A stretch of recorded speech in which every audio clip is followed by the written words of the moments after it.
Iran के लिए रणनीतिक रूप से सीरिया बेहद ही अहम है। वो इसलिए क्योंकि सीरिया के जरिए ही वो लेबनान के हिजबुल्लाह और हमास को हथियार तक सप्लाई करता है और इन्हीं हथियारों का इस्तेमाल हिजबुल्लाह और हमास इजराइल के खिलाफ करते हैं।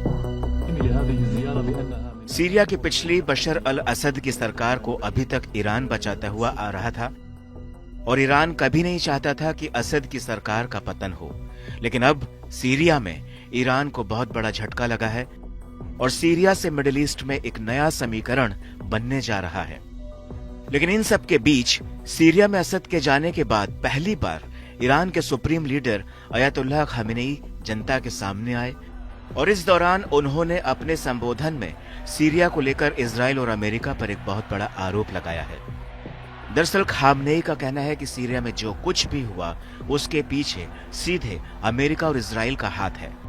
खामनेई का कहना है कि ईरान के पास इस बात के पुख्ता सबूत हैं। खामनेई का कहना है कि सीरिया की घटनाएं सीधे तौर पर पड़ोसी मुल्क की साजिश की गवाही देती हैं। साजिश रचना, योजना और कमांड केंद्रों के पीछे मुख्य तौर पर अमेरिका और इजराइल ही शामिल हैं।